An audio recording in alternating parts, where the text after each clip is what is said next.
Okay, we'll make a start. Welcome everybody to the VSVR e-conference 2020 in this first parallel session called on philanthropy, fundraising, funding and COVID-19. I'm John Dean from Sheffield Hallam University, and I'll be chairing this session alongside Carolyn Cordery from Aston University, who's going to be looking at the Q&A and the chat functions. So if everybody wants to ask questions of the 5 interesting, exciting speakers we've got lined up in this session, please do so. Please use the Q&A. All the speakers are going to talk for 12 minutes each, and then at the end we'll hopefully have half an hour for all your questions and for discussion amongst speakers. If you have any questions about the tech not working or about any issues, please just put those in the chat box and we'll try and get through those as the speakers are speaking. So I'd like to invite our first panelist, John Mohan from the Third Sector Research Centre at the University of Birmingham, who alongside David Clifford from the University of Southampton has been doing work on reserves and financial vulnerability of UK voluntary organisations after COVID-19. So if John unmutes himself and shares his slides, we can get going with our first presentation. Okay, you're going to have to tell me how to share the screen here, John. I can't actually see the instructions for it. You go down to the bottom of the screen and hover around the bottom. There should be a green box that says share screen. Not here. Oh, right, okay. Got it now. Right, great. It's come up.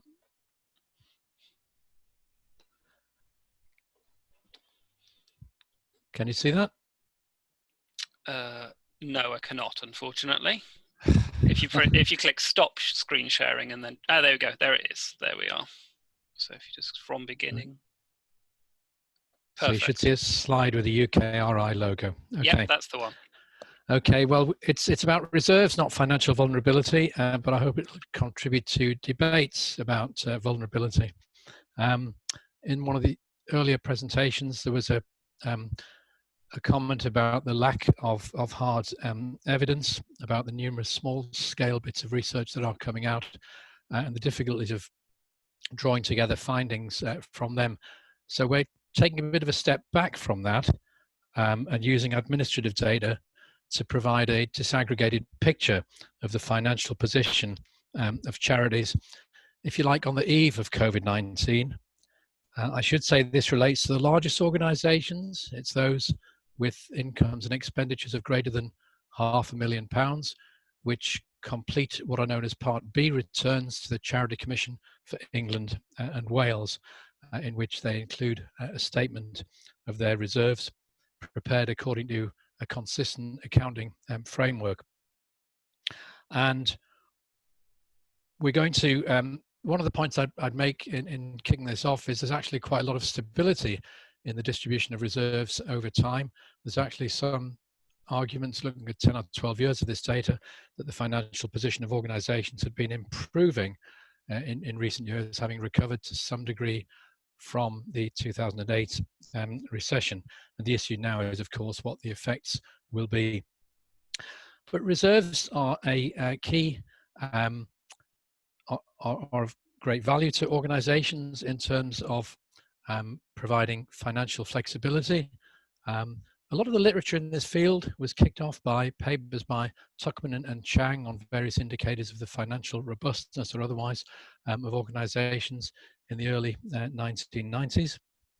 So they talk about the flexibilities that reserves can provide, the fact that charities with low levels of reserves are likely to cut back on what they're doing if they experience financial shock, whereas clearly others can smooth out imbalances between income and expenditure. And the academic literature on this is mainly US based so far. So what we're hoping to do in this project is make a contribution to rectifying, if you like, that imbalance. Reserves for these purposes are defined by the Charity Commission as unrestricted funds that are freely available for use in furtherance of the objectives of the organisation. So some donations or funds will be restricted to being used for particular purposes. They might be being built up, for example, in anticipation of a capital project, or there's maybe a particular connection between a donor and some element of the organization's activity, which means they can only spend on that purpose.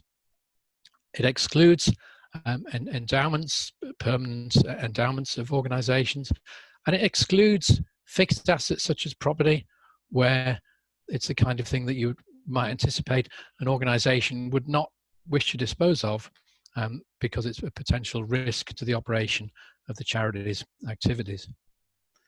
It's collected annually, this data. In the most recent year, for which we've got a comprehensive set of it, there's around 10,500 organizations. As you'll appreciate, that's covering by far the great bulk of the economic weight, if you like, of the charity sector, probably 95% or so by aggregate levels of expenditure.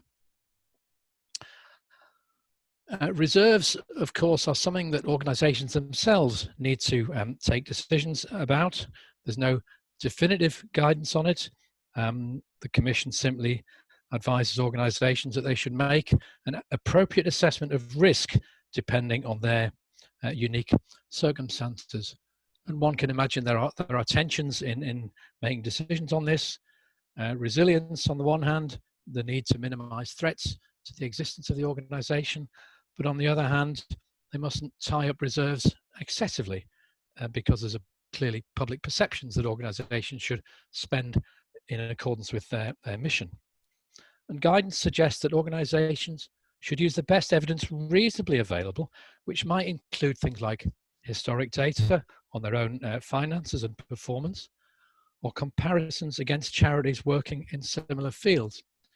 It's probably reasonable to say, however, that none of this evidence would have encompassed the circumstances of a global pandemic, the associated public health measures, and the likely economic consequences.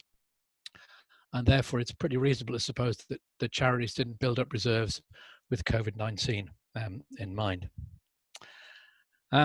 So just some headline figures on the data, and then I'll delve into a bit more detail on it. Around 20% of organizations, even relatively large organizations like this, have less than 1 month of expenditure in reserve, and the proportion 43% have under 3 months of expenditure in reserve. So you can see, for example, that the kind of effects on fundraising and trading and delivering services activity over the last 5 months or so, 6 months, would effectively close down certain income streams and pose a significant threat to organizations.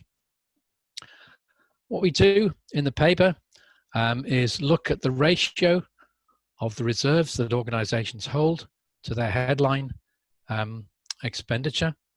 And we've got some analyses of how it varies, how that ratio varies according to the size of the organization, the main income stream that underpins their activities, and the field of charitable activity that they're in. And we look at the median of this ratio, in other words, a focus on the typical charity, for example, in a given part of the size distribution of organizations. But we look at some other percentiles, such as the 10th and 75th percentiles of the ratio, to say a little bit more about the ends of the distribution. In some of the graphs, the diagrams that follow, we've got something which I suppose appropriately for these times looks a bit like some sort of needle with the pointer at the end of it, highlighting the 10th percentile of the distribution. So I'll focus on some of the numbers of organizations to the left of that, because that's the organizations that are in the worst position. The thick line in the bar is the median, and then the box covers the range between the 25th and the 75th percentiles. Hopefully that will become a bit clearer with these sort of graphs. So the horizontal axis is showing the months of expenditure organizations have in reserve in each of these somewhat arbitrary size bands, from £500,000 to £1 million at the top, down to the pretty small number of £100 million plus organisations at the bottom. And so, for example, a typical charity in that band at the top, £500,000 to £1 million, has just over 4 months of expenditure in reserves, compared to 2.8 months for the very largest organisations. If you look, however, at the 10th percentile, where that little needle points out at the left-hand end of the graph, you can see that the typical, the 10th percentile, so more than 10% of organisations, have less than 1 week of expenditure in reserves for all charities except those of incomes greater than £100 million.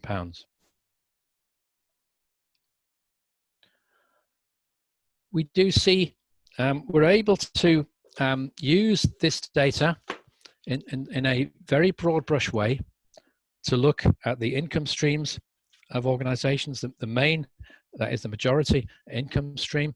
So that would be charitable activities. In that case, that's principally referring to fees for service and contracts. Generating funds is largely fundraising income. I hope David Clifford's online. He can probably come in with a bit more detail about what this actually says for people who are really interested in the detail. We do have a paper on this which we can also send around. And so there's some indication there that the organizations most heavily reliant on charitable activities, that's to say contracts and fees for service, are a bit more vulnerable because they've got a little over 3 months. The organizations in that category getting 50% or more of their income from those sources, the typical organization has a little more than 3 months of its expenditure in reserve. John, just to say, you've got 2 minutes remaining. That's fine. I'm nearly there, John. It's all right. Interestingly, and there's quite a large literature. One of the early papers mentioned Dennis Young's work, for example, on the ways in which organizations can minimize financial risk, which sometimes points to, for example, diversification of income sources. And on this graph, it looks like the organizations that have no majority stream, in other words, they're not particularly exposed to one type of income source or another, are the ones that appear to have the largest median months of expenditure in reserve. Finally, in terms of fields of activity, it's probably worth saying this is the ICNPO classification that you'll be familiar with. What I haven't got on here is the numbers of organizations in each category, and in some cases there will be fairly small numbers, but in terms of the broad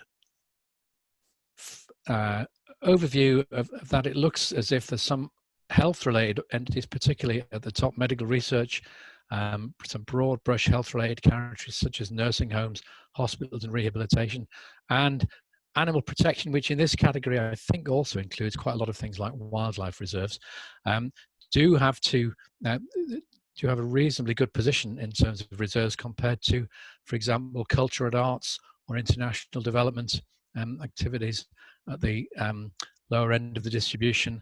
You'll also see some other sectors: environment, employment and training, social services. These typically are sectors which are quite heavily dependent on public contracts, which may or may not be relevant to how their activities develop going forward. So, okay, with time being short, I'll just draw out 2 or 3 key implications. A lot of variability, particularly between type of organization. There's quite a sizable lower tail. So, you know, for example, at the top end of this slide here, there's going on for a quarter of organisations have not much more than a month's expenditure in reserve, and 10% or so that have practically none. And it does highlight that there's some fairly large organisations potentially quite vulnerable. I suppose it raises questions about the nature of support that might be made available to organisations, and in particular in terms of the degree of selectivity one might adopt in, whether it's, you might argue that given that there's an argument for some quite broad-based support here, or you might argue that there's some, given that resources are going to be limited, some quite careful targeting needs to be put in place. So I think that's probably as good a place to leave it. It's a position of where organisations were in financial years ending in 2018, but we think there's a lot of stability in these distributions. We'll update it as this project, which is funded for the next 14 or 15 months, develops with some real-time data. So watch this space. Thank you. Thank you very much, John. If you'd like to end screen sharing, please. Thank you very much. Next presenter is... Sorry, John, I'm struggling to get out of this. Go to the top of the screen and there should be a box. Got it, thank you. Yeah. And if Dermot would like to add his. Dermot McDonnell from the UK Data Service and Alasdair Rutherford from the University of Stirling are talking about the impact of COVID-19 on the foundation and dissolution of charities. 12 minutes, Dermot. Excellent. Thank you, John. Yes, I'm Diarmuid, and with my colleague Alasdair Rutherford, we've been looking at the large-scale macro kind of effect of COVID-19 on the foundation and dissolution of charities, and we've got good data for about 7 charity jurisdictions. So the motivation, I hope, is quite uncontroversial. I mean, it's the main theme of this conference. There was a good paper by one of our colleagues, Rob Macmillan, recently in Voluntary Sector Review, simply stating that COVID-19 is a considerable existential threat to many charitable organisations. Where I live, just outside Glasgow, we're seeing cuts to some of the citizen advice bureaus. Some of those might go in some of the more deprived areas of the city, and we've also seen heartening examples of NHS charities receiving record levels of funding, dramatic increase in mutual aid organisations, the founding of those. So there's a lot of dynamics at play at the moment in 2020. So the aim of our study is to try and get a hold on these kind of large-scale overall trends that are occurring. So what we want to do firstly is we want to describe these aggregate changes to the organisational base of a given charity sector.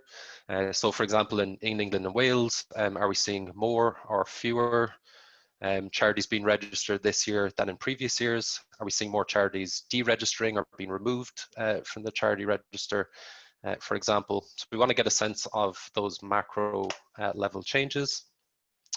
And then we want to measure these changes in a way that we can then relate to the impact of COVID-19. So we want some kind of robust measure, of saying, well, there's a certain level of registrations and deregistrations in a given year.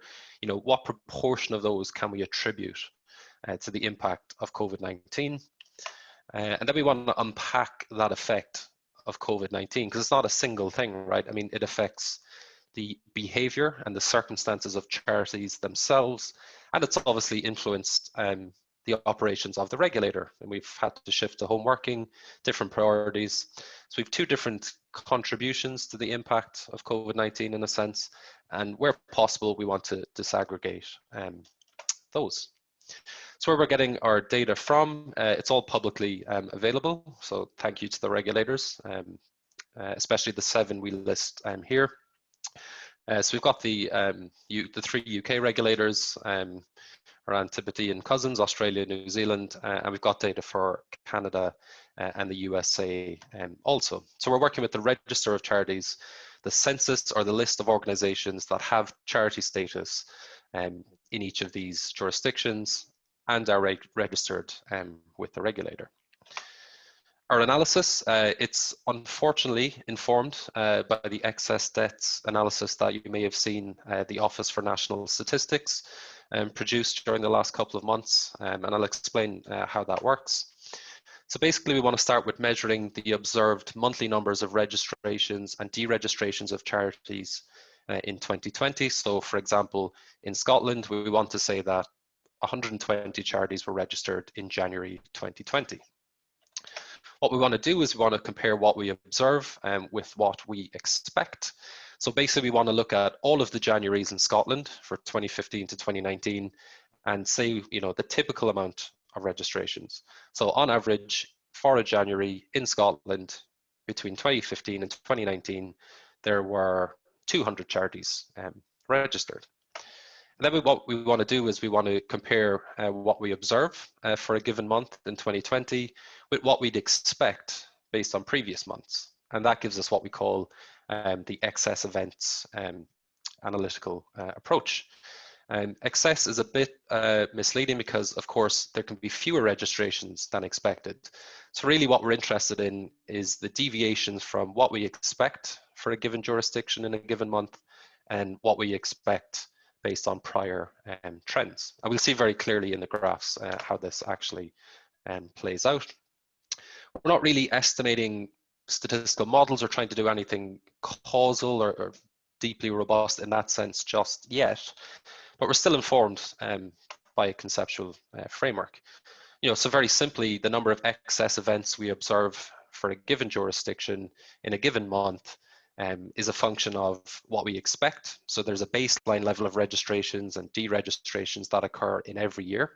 Then there's the impact of COVID-19, and then there's random noise. So there's, you know, there's a number of charities you could just never predict that they were going to appear in a given month. So there's always a difference between what you can predict and what you actually observe. And as I said, we want to decompose the effect of the impact of COVID-19. So we can split that in two. So the impact of COVID-19 is basically a simple sum. It's changes that it caused in charity behavior, and it's changes that it caused in regulatory behavior also. So let's get to some of the findings. We have 7 jurisdictions. We're interested in excess registrations and deregistrations. So let's just start with the big beast in the UK. We've got the Charity Commission data for England and Wales. You can see we have blue diamonds here. So these are the observed level of registrations in a given month in 2020. So for example, in May of this year, we saw roughly about 450 new charities registered with the Charity Commission. And then these pink kind of bars, these ranges, are basically what we'd expect based on trends from the previous 5 years. So typically for May, between 2015 and 2019, we would see somewhere between 520 and maybe 390 charities registered.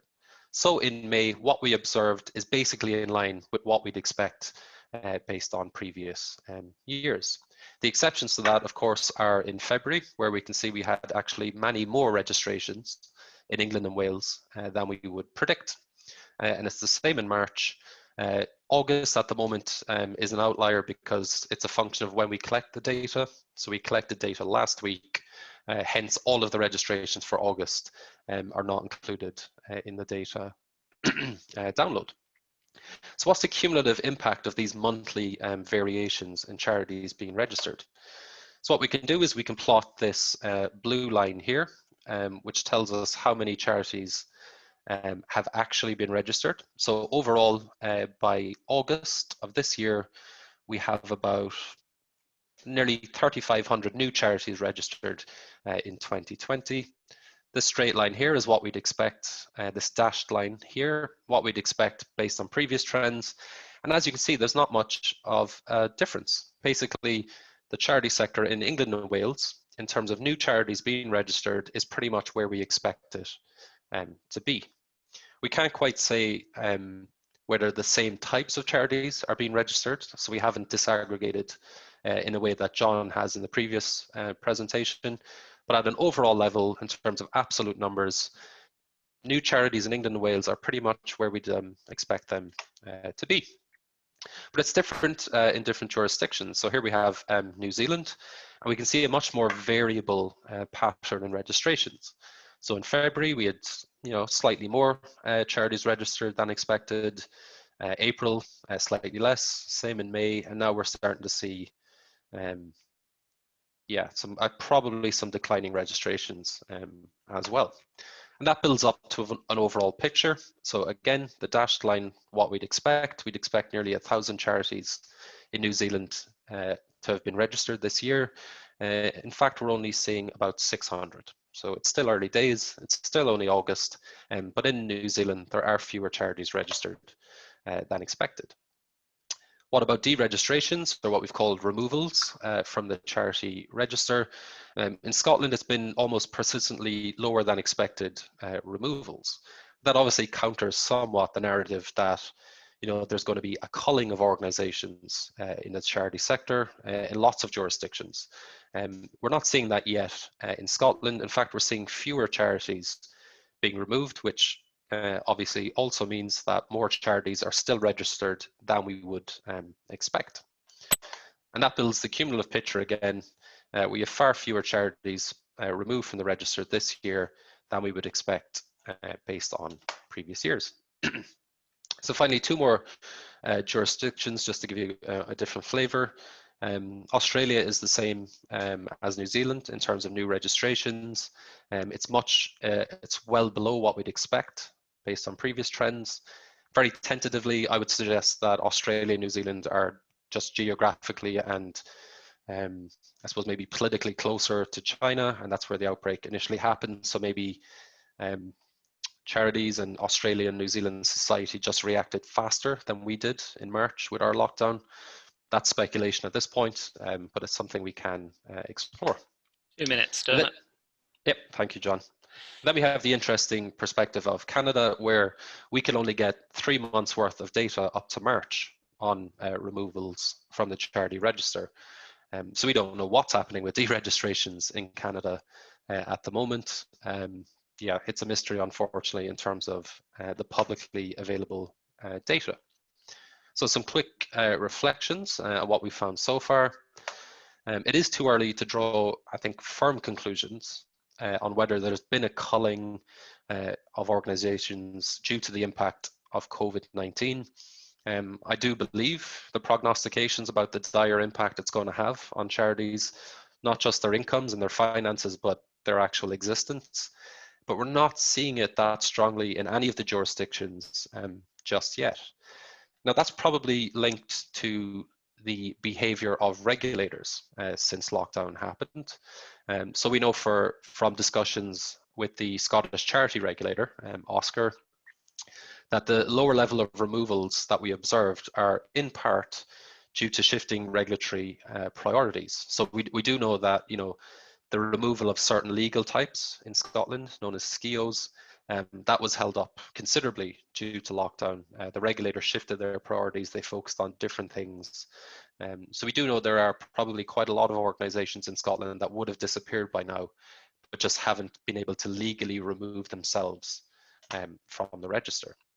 But what we want to do overall is we want to get an estimate of how quickly do charity sectors get back to normal as a result of COVID-19, quote unquote, normal. So maybe there's incredible turbulence, maybe we lose lots of organizations, but the bigger picture stays the same. Eventually we get back to the same, changing dynamics of, we have roughly 24,000 organizations in Scotland who are registered charities. And maybe that stays the same in 2020, but there's a lot of monthly variation. There's some bad months and there's some good months where we see charities come back as well. So very quickly on further work, we need to get deregistrations data for Australia. It's a tiny bit of a web scraping challenge that we're trying to overcome, but we will. And we do want to get registrations and deregistrations for the Republic of Ireland jurisdiction as well. But unhelpfully, there's no registered date in the data download. So that's quite disappointing. We want to get a better sense of the timing and impact of lockdown on regulators. If we get a better sense of that, then we can say, well, the excess events we observe that are left over must be to do with the fact that charities have been impacted or they've changed their behavior. And finally, just digging into some jurisdictions in depth, such as England and Wales, do we see certain regions that are seeing more charities registered than in previous years? And that could be linked to deprivation. That could be very interesting as well. So thank you very much. John, thank you for letting me go 1 minute and 22 seconds over. Happy to answer any questions. Thank you. Thank you very much, Dermot. I saw several questions coming in during that, so we'll get to those at the end. Our next speaker is Ali Boddy from the University of Kent, the Centre for Philanthropy there, and she's talking about learning in lockdown and exploration of active citizenship education for children. And Ali, if you'd like to unmute yourself.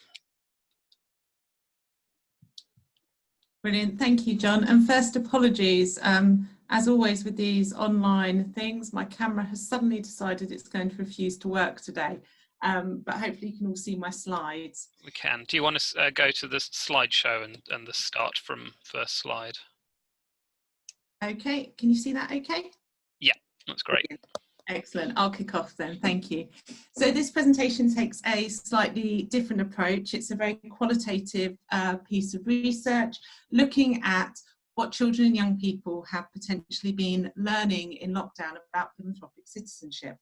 So from painting rainbows in windows to delivering the food parcels to clapping for carers, over kind of COVID-19, it's exposed our children and young people to multiple acts of collective action, mutual aid and charity.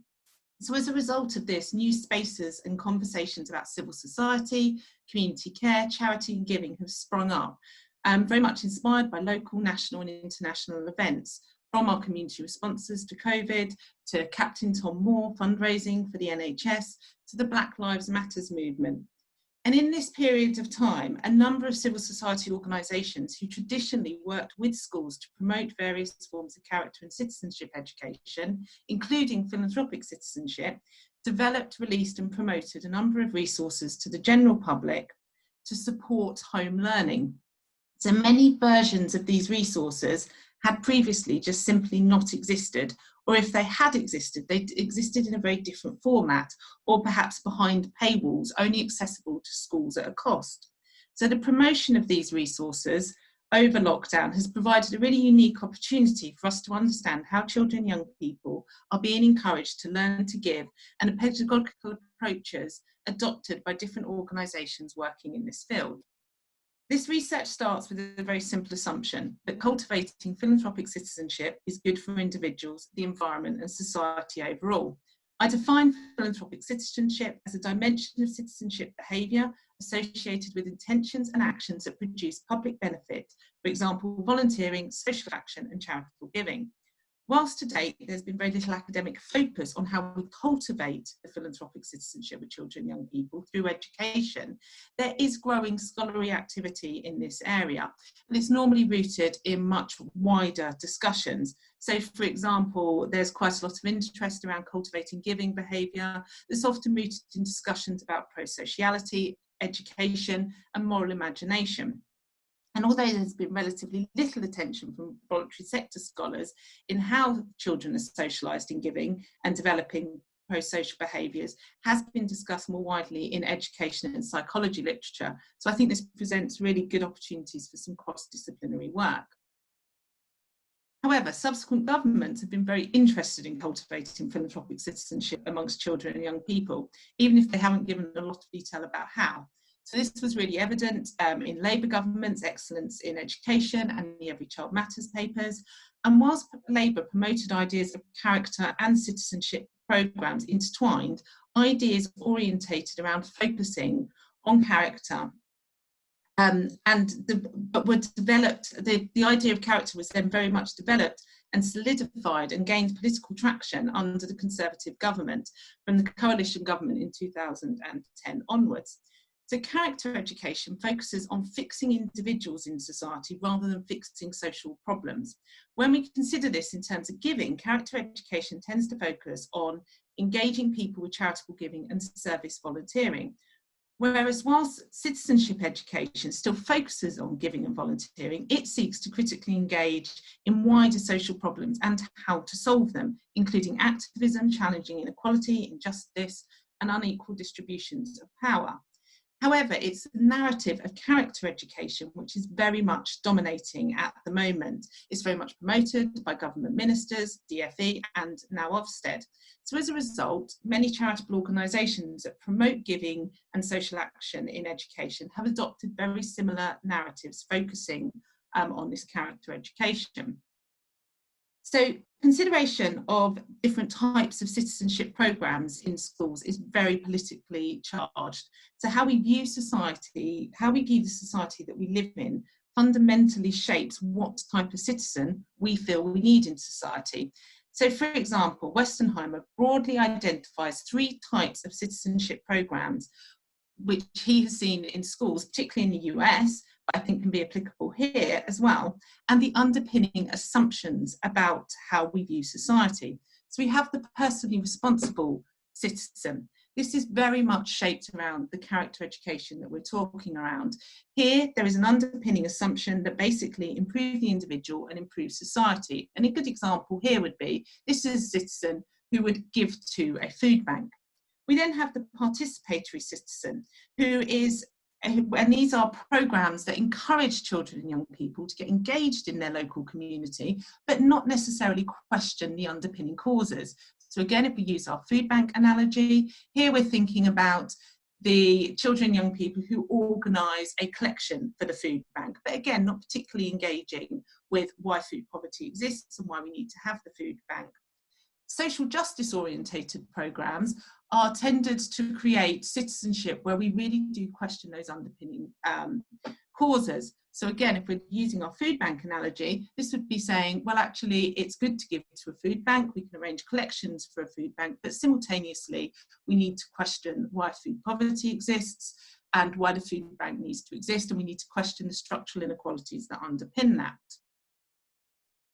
So on to the research then. I wanted to look at how philanthropic citizenship was encouraged through educational resources targeted at children and young people and promoted during COVID to assist online learning. So during lockdown, I reviewed citizenship resources that were promoted by multiple actors, particularly within the education sector, and I sampled all of those that primarily focused on some form of philanthropic citizenship. So for example, discussing and encouraging giving, volunteering and or social action. On reviewing over 400 resources, this led to the identification of around 45 online resources from 10 organisations, which really focused on this philanthropic citizenship in one form or another. I initially analysed that in terms of the content in line with Westenheimer's framework and focusing on what kinds of philanthropic citizenship was being discussed, as well as drawing out examples of what the good citizen looks like. Now, this is research in process, so what I'm going to present now is kind of the beginnings and of the unpickings of some of these findings. So here is a sample of the organisations and their size and their focus. So whilst all of these organisations had extensive online resources with a central mission of educating for public good, as you'll see from the distribution of resources, focusing on philanthropic citizenship is more varied.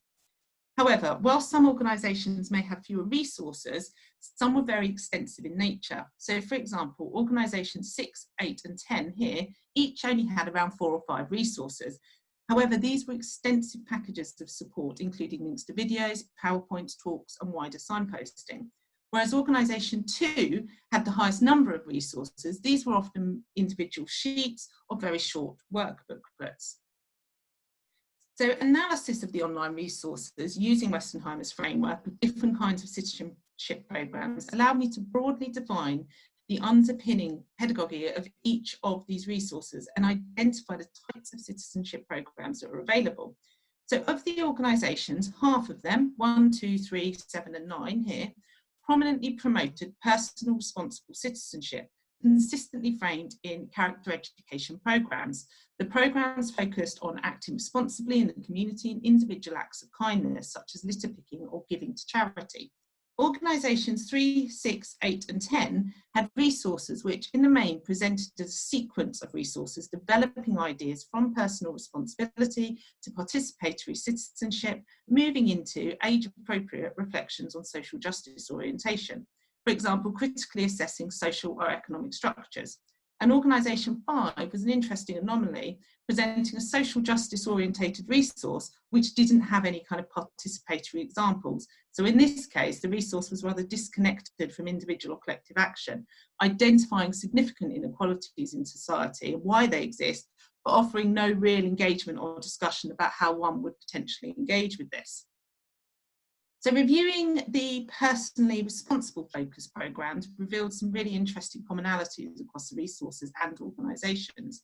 For instance, each of the organisations which developed these resources had their roots as a religious Christian organisation. This formed a core part of their mission. Most of the resources were short, 1 or 2 pages, consisting of worksheets and documents. There were few or no PowerPoints, videos or podcasts to use, and there was very few links to any other external resources. Examples of philanthropic citizenship focused on individual personal acts such as litter picking, being kind to a neighbour or another individual, and donating to charity. The philanthropic acts that were given as top-down acts for children and young people to complete, rather than encouraging children and young people to consider their own philanthropic citizenship or promote bottom-up engagement.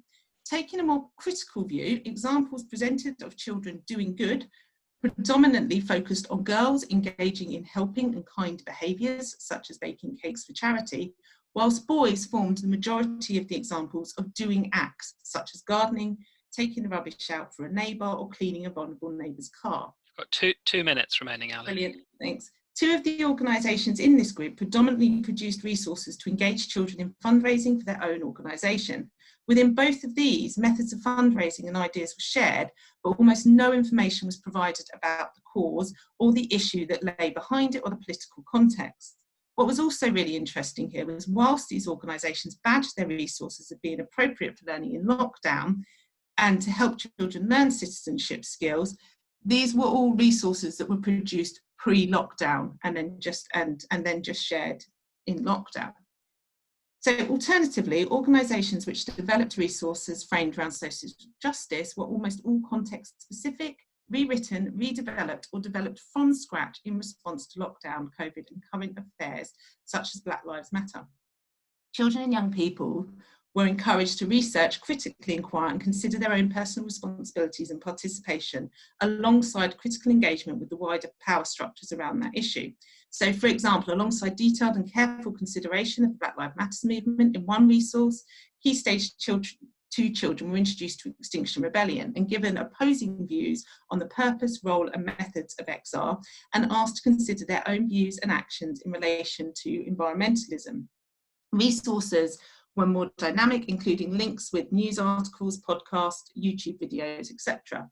So at the moment, there is no data available in terms of how many children and young people had access to these resources or used them. But as a proxy indicator, looking at how these organisations interacted with schools in 2018-19, we saw that the organisations collectively who were doing personally responsible type programmes engaged around 12,000 schools in comparison to those doing the social justice orientated who had a reach of around 2,000 schools. So the character education narrative is dominating there. So why does this matter then? And this is my concluding slide. I started this presentation from the assumption that cultivating philanthropic citizenship is a good thing for society. But I finish it by saying that it isn't straightforward. Philanthropic citizenship is contentious. Ideas about how children and young people learn to give are rooted in religious, political, social and economic ideals. What the good citizen looks like remains at the heart of much of our democratic thinking, and acts of giving in this and how we challenge injustice are a core part of that debate. Currently, philanthropic citizenship education is being shaped by multiple actors in multiple different ways, with policy actors shaping education in schools, right down to how children and young people interpret this.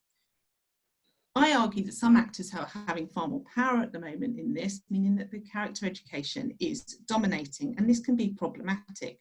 Philanthropic citizenship provides us with this ideal space for children and young people to really engage in these ideas of social justice, citizenship and civic engagement. And it's essential for our civil society to think how we move this forwards. As scholars, as policymakers and practitioners and educators, We need to engage more critically in what is happening and ask ourselves, what sort of civil society do we want, and what kind of citizen helps us achieve this? And I'll finish there, John. I've probably got more to say, but I'm aware I'm running out of time. Thank you. Thank you very much, Ali. If you'd like to end your screen share, and we'll move on to our next speaker, who is Sally Vivyan from the Open University and the Sir Ernest Cattell Educational Trust. And Sally's going to be talking about navigating new terrain in an emergency grants programme. Thank you. Hi, everybody. I should say first that I'm a PhD student at the Open University, but I'm not talking about my PhD research today. This is really reflections on some practice work I've been doing over the summer. And specifically, it's basically a case study of relationship-based grant making through the COVID crisis by a charitable trust in the international development sector. So I'll start by just very briefly setting the scene. As I've said, it is the international development sector, the UK international development sector.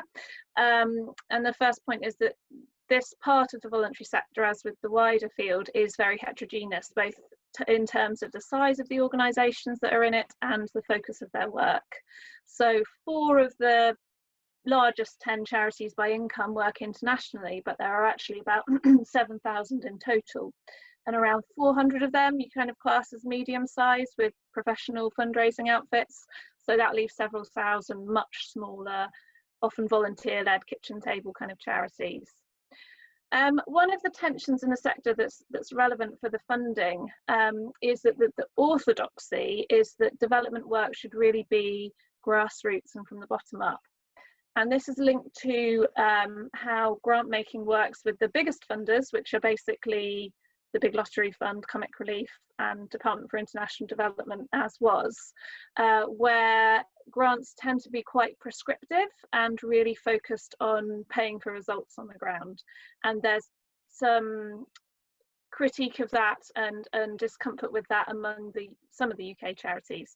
And trusts and foundations are interesting because they are essentially private money going into the sector.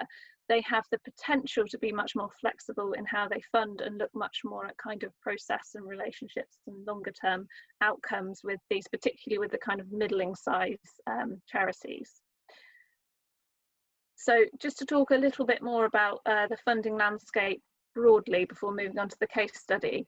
So international development funding before COVID was already arguably contracting and becoming more narrow in focus. So the big 3 funders I talked of had all reduced the number of countries and the number of themes they would fund on in the last few years.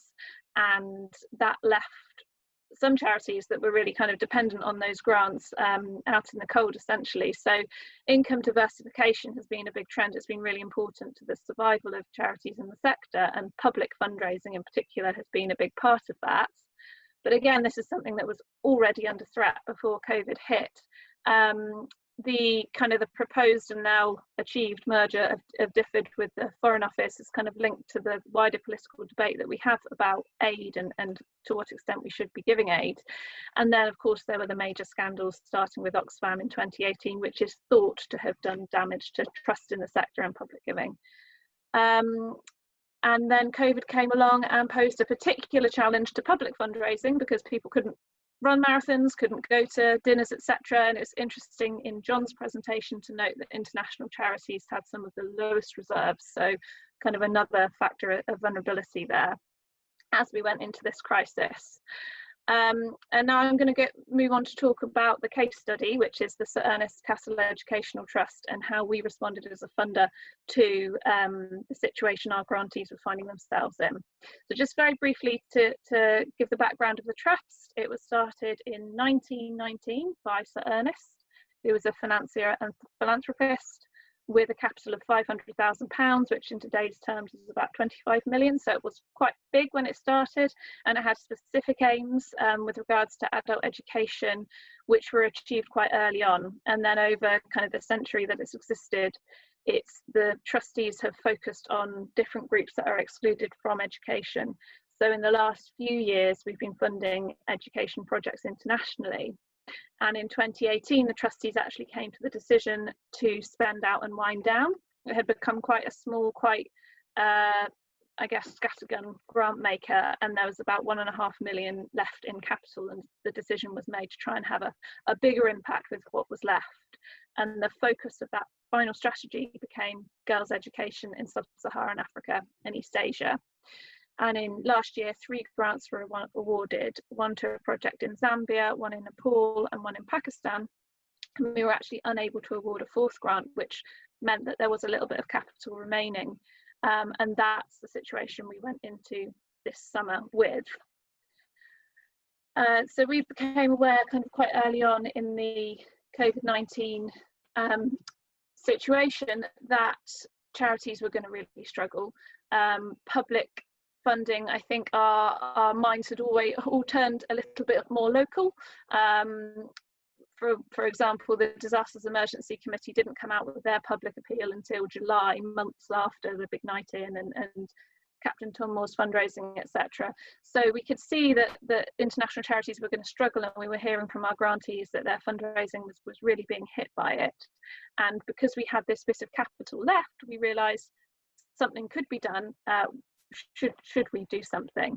And some of the tensions we had to kind of work through when deciding what to do with these very finite resources was, firstly, should we be providing short-term relief where charities are struggling right now, or should we hold back for the longer-term recovery, because climbing out of this situation is clearly going to take time? Should we just invest in the existing grantees where we already have projects? Or should we spread the net out a bit wider in recognition that we know the sector's been struggling? And then finally, the one that I think a lot of trusts and funders in general face, which is how do we ensure the consistency of our purpose, which has become girls' education in the developing world, without compromising the wish we have to be a really flexible and relationship-based funder, so that we can kind of support charities in the way they feel that they need it the most. And what we landed on in the end was a small COVID-19 emergency grants programme. Applications were invited from recent grantee organisations and to fund either girls' education work that was necessitated by COVID-19 or was already planned but was currently unfunded because of the impact of COVID-19 on fundraising. We asked for a really simple application. We set no deadlines. We said we'd kind of get back to people within 3 weeks, and we kept the programme really small and really focused, and we essentially tailored it so that it would be accessible to our most recent 6 grantees as if they needed it. And we decided in the end to hold back a significant amount of the capital so that we could help or do one more big thing as charities come out of the other side of this in future years. It's still open, the programme, so we're not finished yet, but where we are so far is we've made 4 grants of a potential 6. They're £20,000 each, or 10% of the charity's annual income, whichever is less. Only 1 grant so far has been made for COVID necessitated work, whilst 3 of them were for work that was already planned but hasn't been funded because of reduced fundraising. It was interesting that the applicants were a lot slower to respond than we thought they were going to be. We thought they'd kind of be back to us overnight, biting our hand off, but they weren't. And I think that was partly as a result of furloughed staff and people at the UK end just being so busy. But also, particularly the smaller charities have really struggled to kind of articulate what the impact of COVID-19 is on their work, both in terms of on the ground, where the situations are still so unpredictable, and in terms of their fundraising. And I think that's partly because smaller charities are tending to cut their cloth according to their means rather than planning a programme of work and then fundraising for it, but also partly just because they're trying online fundraising and techniques that they haven't done before, and they don't really know how it's going to work. So what we found in our discussions of the applications is that we would often decide we would fund in the spirit of the programme, rather than because they'd been able to show they'd really ticked our boxes on the application, even though we thought we'd made it really simple and basically made an open goal for them. So just to talk about some of the characteristics of the programme then overall. So as I've said, it's relationship-based grant making is how we would characterise it. So we decided to focus on charities we already had a relationship with, we had a long track record, we've done all the due diligence several times in the past. So we could essentially trust them and believe in their abilities to do what was needed, even if they couldn't clearly articulate what that might be yet. We're really focused on the impact funding, kind of the long-term impact of keeping these charities going, as opposed to specific outputs that we're basically paying for on the ground. And we did something which was consistent with the trust story. So a question that always comes up in our meetings is, what would Sir Ernest say? And if we think he'd be behind this if he was around today, then we know we're on the right track. And I think that long-term narrative is something that funders often have to think about. Just under 2 minutes left, Sally. Okay, thank you.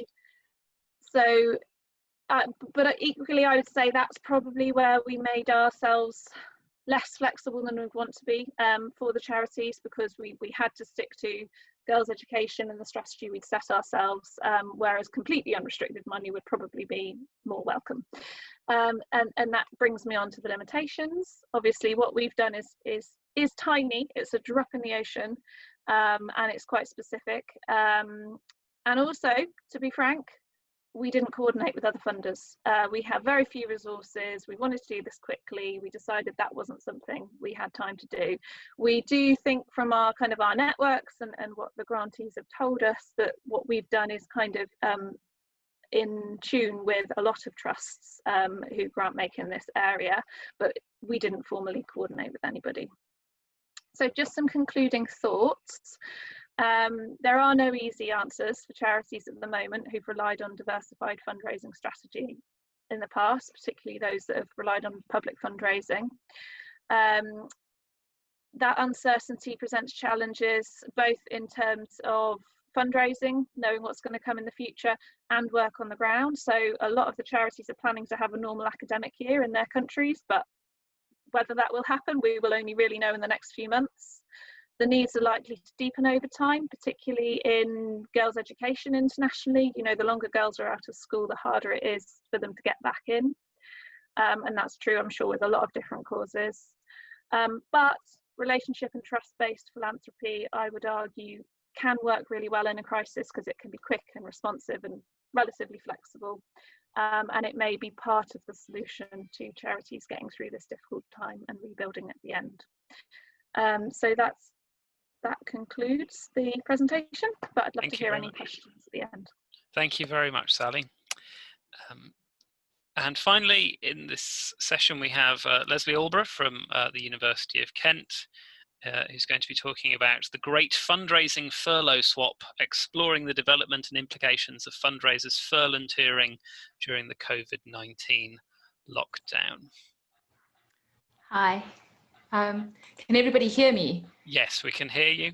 Fantastic. And we can see you as well now. Okay, great. Fantastic. Hi. Thank you, Sally. That was a fascinating presentation and a setup to what I'm talking about sort of now as well. So I'm looking at the idea of fundraisers and how many fundraisers have been furloughed and what fundraisers have done during their furlough. The background to this is as Sally was pointing out, is that has been a real push in philanthropy and fundraising, that much of fundraising and philanthropy is face-to-face and relationship-based. But COVID-19 has necessarily involved us all taking those relationships online or socially distancing, which most of us have seen have prevented the events, the meetings, the kind of presence and relationship stuff that is associated with fundraisers and what fundraisers can draw on to build their relationships. For example, a recent conversation I've had with some fundraisers from Marie Curie are not concerned that the lack of charity shops being opened is going to see an income drop, but rather the extent to which an absence of their presence in a community and in the lives of their donors may have on their fundraising practice. More widely, pro bono economics have said that we've seen a significant drop in giving. They're estimating a £10 million income gap. but we're going to see, many estimates are saying we're going to see an increase in the demand for the services for charities. And then more broadly, that we've seen about 65%, for this presentation, 65% of the charity workforce have been furloughed. And I don't have exact figures for this, but I'm assuming this is particularly high, as most of the participants in pro bono economics study have certainly shown that they've cited the drop in fundraising as the second most cited reason for an income to furlough. And then what we're now seeing is the start of the redundancy progress. But what we've done within this process, and what I've been observing, because I'm on all these fundraising chat groups, etc., is the rise of furloughed fundraisers support groups. Fundraisers are a plucky lot, and they tend to set themselves up and support themselves in ways that they can. And that is the focus of the study, is to looking at what's happening on those furloughed fundraiser support groups, and more broadly, what fundraisers are doing whilst they've been on furlough, and what they plan to do as they go into, many of them, redundancy or go back to work. So the data collection has focused on a scoping mixed methods survey that went live on the 27th of August. There hasn't been a great response, but it will be the focus, the findings from that will be the focus of this presentation. I think we're just over surveyed, and there's a bit of survey fatigue going on. This is being coupled with an online observational and retrogressive ethnography on these furloughed fundraisers tracked groups online, just so that I can, because this is where I saw the phenomenon come up and emerge in the first place. And this will be followed by semi-structured interviews with fundraisers, so that we can understand a little bit more about the reality of and the lived experience of furlough. Broadly, the theoretical framework is looking at fundraisers and trying to understand them as gift mediators and facilitators. What role is there for them if they are absent or distanced? And then within this sort of volunteering narrative, because this is looking at fundraisers volunteering whilst on furlough, is to what extent does fundraisers' philanthropic behavior shape their fundraising and their professional behavior, and then also extends into questions about what is skills-based volunteering and our understandings for the motivations and the impact that skills-based volunteering has, and what exactly that is. The furloughed fundraisers chat groups that I've been part of are the furloughed fundraisers chat. Conveniently, it has about 2,000 members. It's a very active group. The admins particularly are very active, and they spend a lot of their time engaged in morale boosting, conversations, posting free training, a lot of events going on, webinars that we've seen more widely everywhere else, but in the fundraising sector that seems to have taken off quite it's quite active. Calls for advice, so a lot of, I've got to apply to the Sir Ernest Cassell Foundation, help, don't know what to do. And then calls for assistance, where there have been a lot of fundraisers actually saying, I've been furloughed, but there's this opportunity for my organization, but I can't work on it. Is there anybody out there who can help us with this and help us develop a way of approaching this trust or foundation? And so we've seen people on these lines going, well, yes, I want an volunteer opportunity. I need something to do, and jumping in and helping out there. The furloughed fundraising group is less active, but this seems to be run mostly by the people who are participating in the group itself. And it's fairly similar in that there's a lot of calls for assistance and a lot of calls for advice, but there's less training and formal kind of interaction taking place. And I think that's because it's only got 3 admins, and they themselves are all furloughed fundraisers and probably under a lot of strain themselves. I'm going to focus now on what I'm seeing coming out of the survey, because that's the data I have really had the time to look at. So far we've had 51 participants, but I noticed this morning that that's gone up quite significantly. For me, the participants by subsector have been health charities. I don't know why. I think that's possibly because of the networks I'm probably involved in, or the kind of people who are accessing these groups. But then we're seeing education, employment and training, and education participants taking place, and that is reflected in those who've been furloughed. Unsurprisingly, most of the participants are from medium to super major organizations. These are the organizations invariably who can afford to pay fundraisers to work for them and are more likely to then furlough their fundraisers when things get a bit tough. And unsurprisingly, most of the participants are community fundraisers. But what has been really surprising for me is the number of them who are trusts and foundations fundraisers, because this is the kind of work, as Sally was saying, is and could probably reflect some of the experiences that Sally's been having. And those trusts and foundations, these are the people who could do their work from home safely and keep carrying on making applications and keep building on their relationships with their grant funders and their potential funders.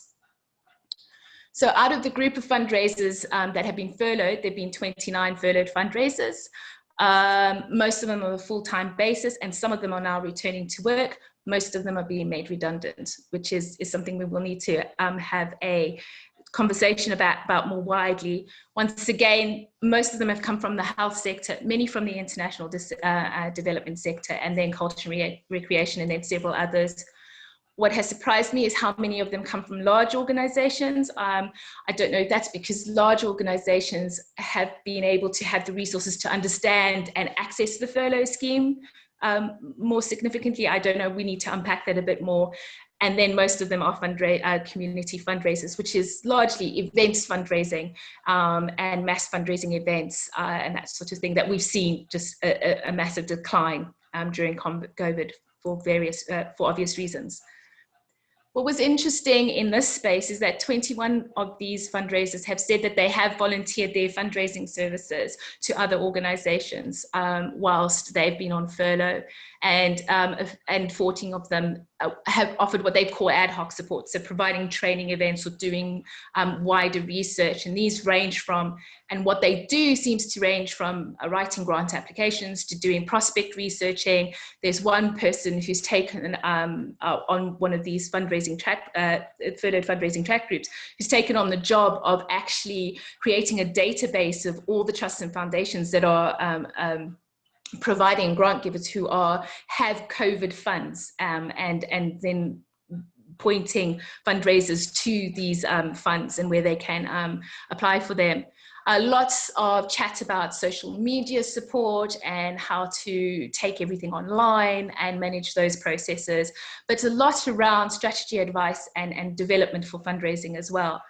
None of the fundraisers seem to stay within their particular specialism, so there's a lot of cross-fertilization, and that will be shown in some of the motivations for volunteering and furlonteering, is that many fundraisers have seen this as an opportunity to extend their skill base quite widely. 24 of all the participants had volunteered prior to lockdown, and what I've been really interested in is that many of them are saying that they will continue or consider to volunteer post-lockdown. Most people have found out and talked about their furlonteering or volunteering processes on these online chat groups and through social media.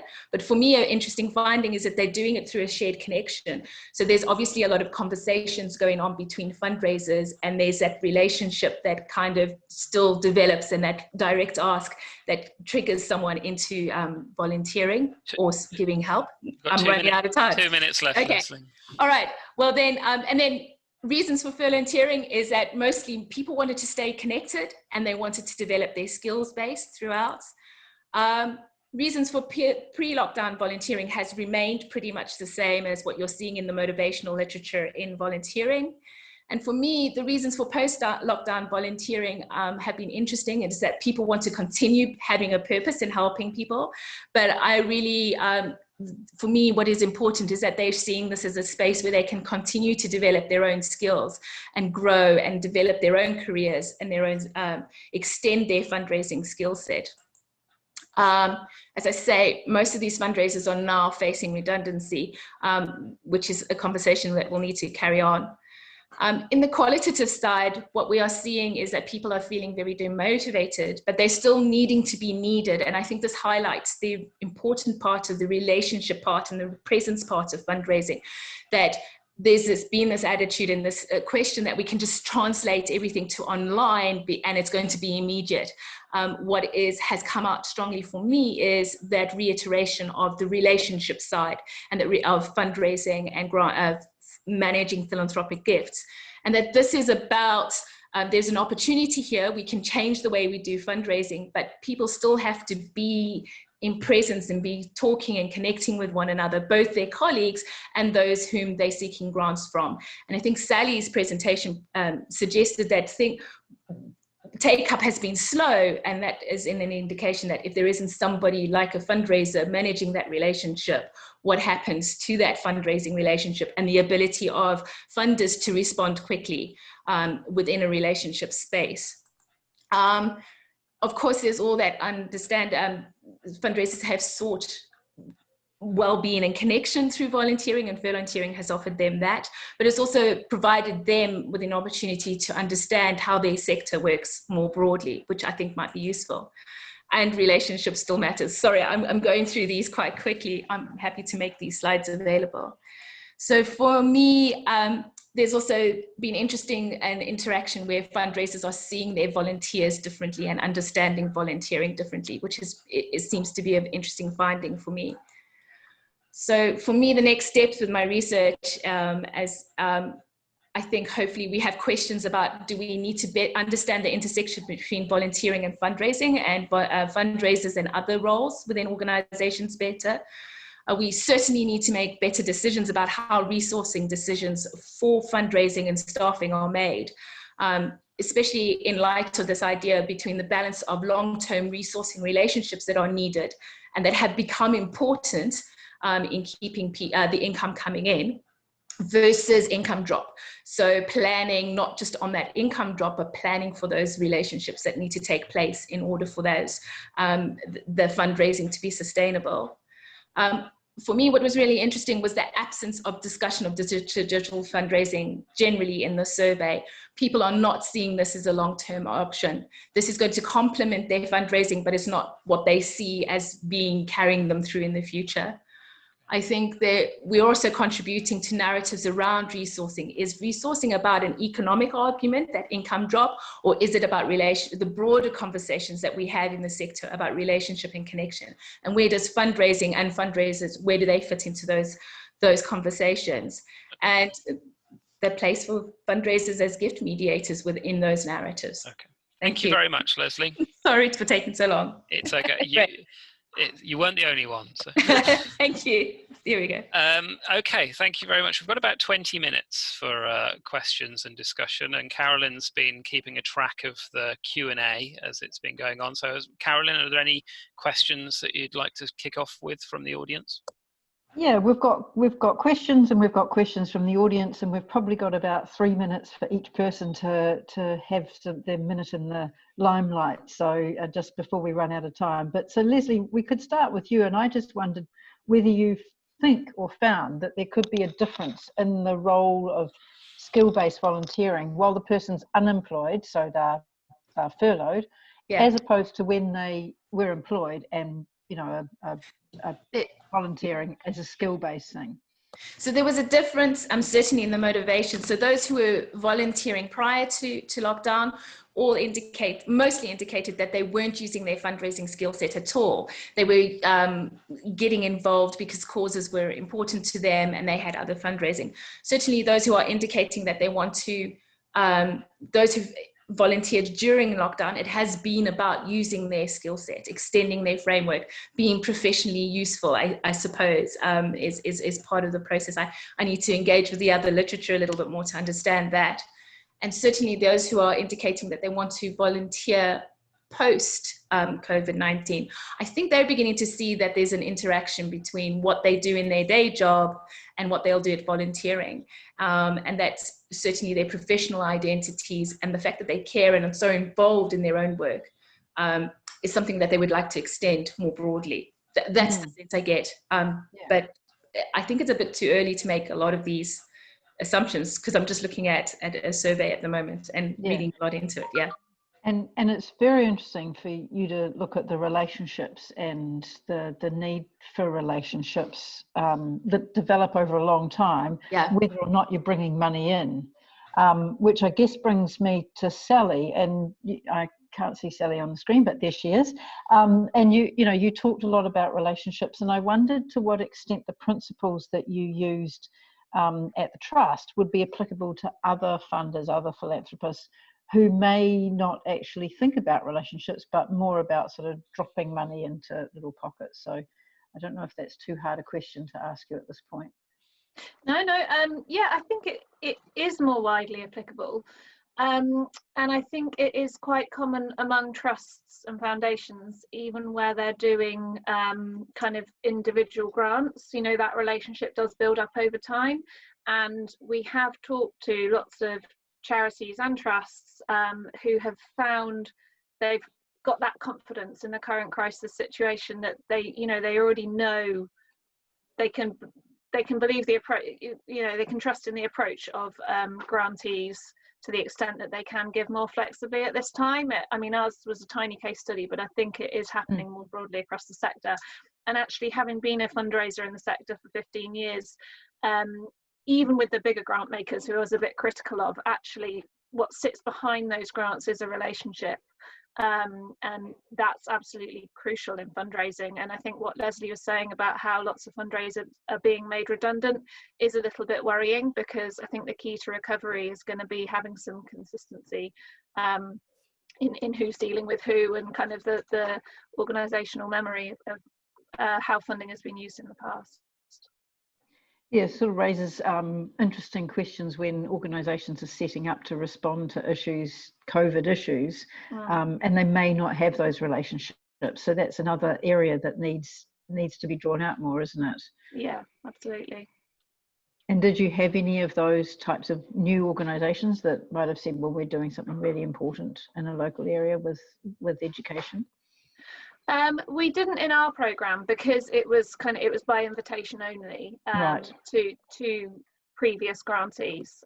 So that's not something I can comment on, probably. Okay. And don't dip out, because I'm sure there'll be other questions coming up. But Ellie, I just wanted to move to you, and you've had there 2 or 3 questions here, but one of them from Ellie Jupp she was wondering, in relation to social justice forms of citizenship, how important is it that there's philanthropy in this, or is it to get out, and does that get in the way of children understanding the complexity of the underlying issues? Okay, this is I saw Ellie's question, thank you, Ellie. And this was in relation to, is it something about, are we teaching children that if they just engage in philanthropy and they just give money to a cause, it solves the cause? My response to that would be twofold. The first part would be that yes, in some of the more personally responsible processes and education resources, giving is promoted as a way of solving social issues, that you give money to a social issue and actually that's your responsibility and you don't need to engage any further.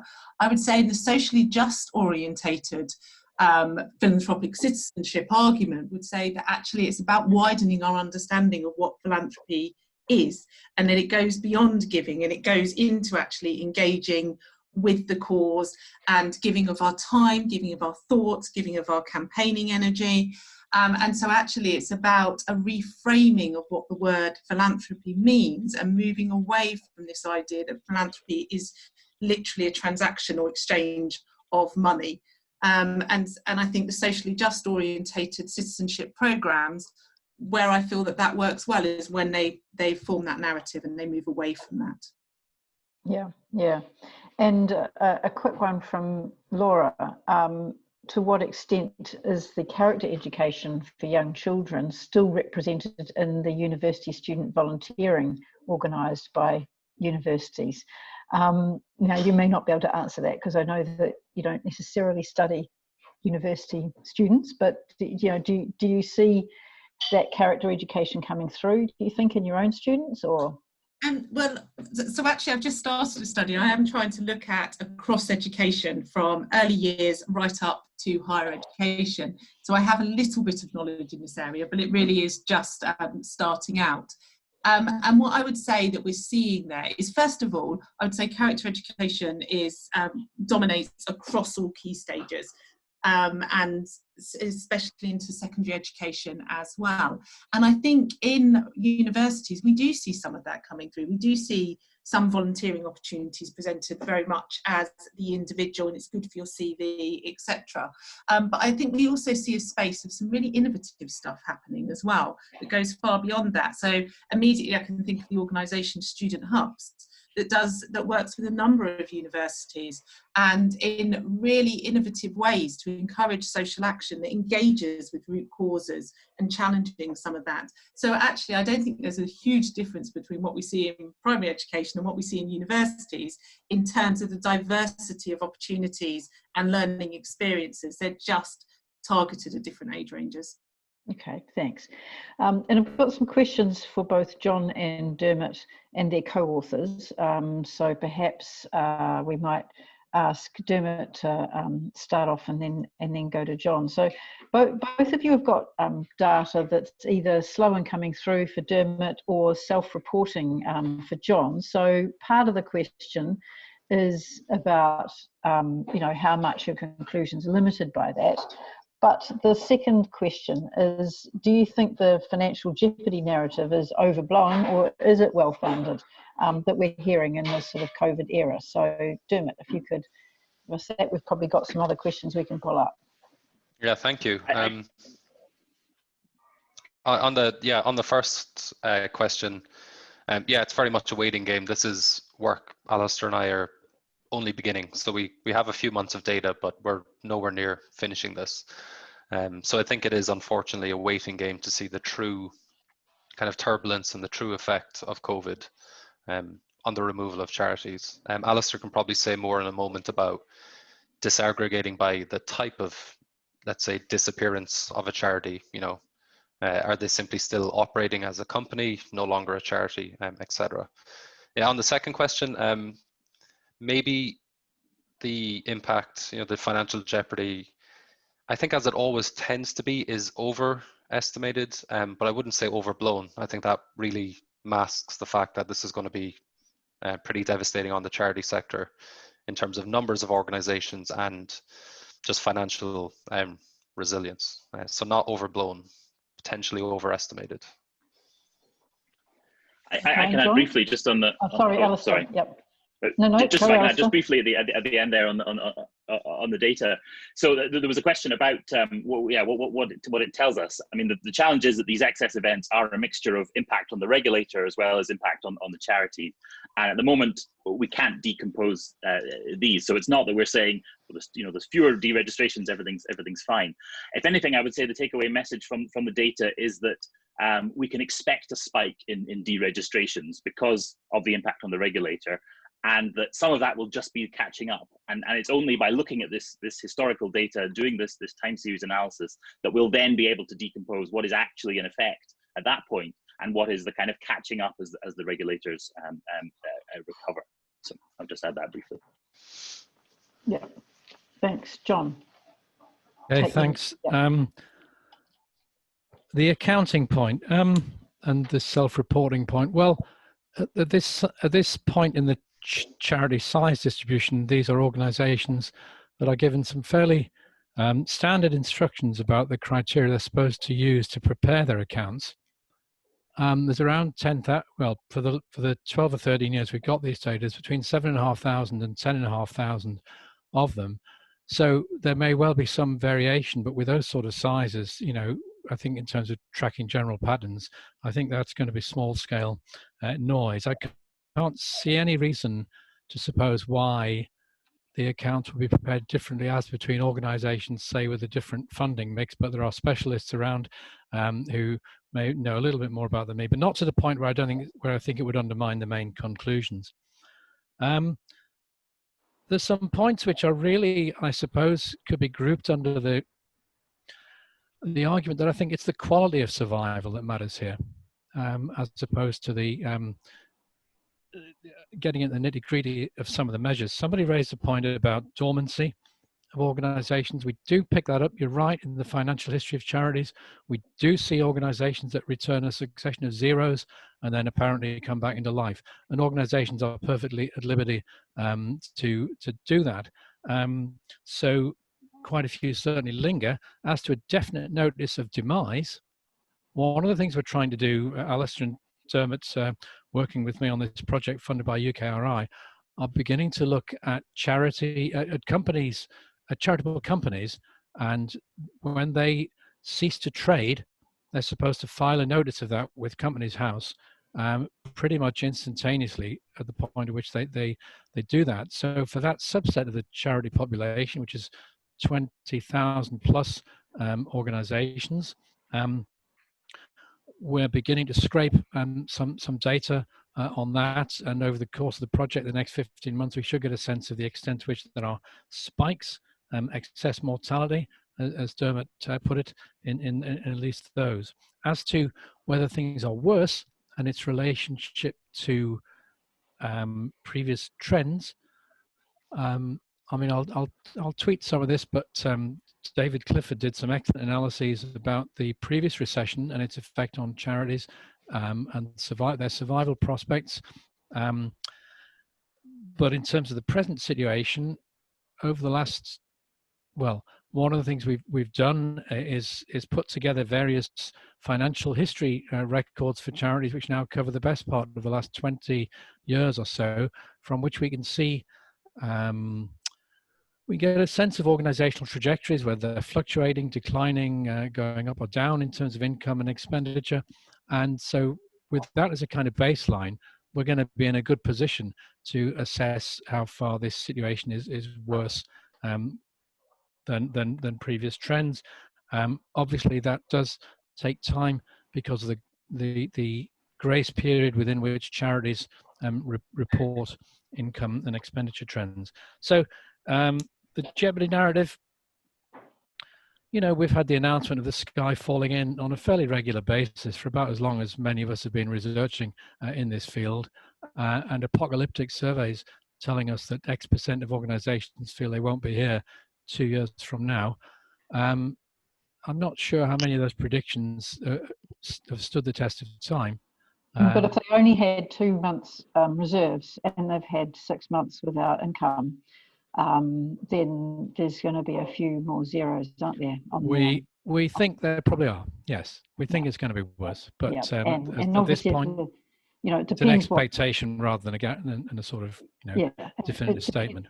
It depends the extent to which they can get Leslie's fundraisers to volunteer for them and find them some funds. You know, so I guess it's a question as to whether there'll be more volunteering and more, you know, more draw on that, and trying to build those relationships voluntarily rather than paying for it. But in the end, there does need to be funding, and I guess there's always the question about how many months of reserves you should have, but that we'll have to leave that for another day, because I see that the clock is against us, and John will probably want to say something. Sage, have I missed some questions, John? How are we going? Well, we've got probably time for one more minute, but I had a question for Leslie actually, which was that within the private sector furlough scheme, there were a lot of reports of staff still being forced to work even though they were technically meant to be furloughed and not working. I was just wondering if any fundraisers had reported feeling any pressure to work despite technically being on furlough, or whether fundraisers from different charities were sort of operating in a swap sort of thing. I'll go and volunteer for your charity if you volunteer for mine. So on the latter, I'm going to avoid answering that question because under the furlough scheme, the language around swapping is a bit vague. However, certainly on the chat groups, not within the, in the survey itself, there were people who the pressure to continue fundraising does not come from the organization itself. It seems to come from fundraisers themselves who feel like they're letting the side down. But no reports of being pressurized into work from their own organizations. So I think I don't know. There's a lot of self-exploitation, if we want to call it that, going on. And concerns, I guess, coming from, if I don't carry on fundraising, I don't do it in the background to some degree, I'm not going to have a job to go back to. Okay. I think there's that kind of pressure, but other than that, no. Not yet. Okay. I haven't seen anything. Right, thank you. Unfortunately, we have reached 1 o'clock, and I think everyone will probably be off for their lunch now. At one point, we had 90 people in this session, which is bigger than any conference crowd I think I've ever had, certainly. So I think everyone will have got a lot from it. Sorry we didn't get through all the questions, but I'm sure all the speakers are accessible online. I'm sure all their details are online. If you've got further follow-up questions, you can send them to them directly, or please get in touch with us and we can pass on any questions or any comments or requests for slides or things or papers, and we'll be tweeting about that from the VSSN account. And this video will be up on YouTube hopefully in a week or so. The next session starts at 2, and then we've got the Meet the Editors session at 4. So we'd like to thank all the speakers. If you'd like to clap in your living room or in front of your computer remotely, to thank them very much, and we'll see you all soon. Okay, thank you.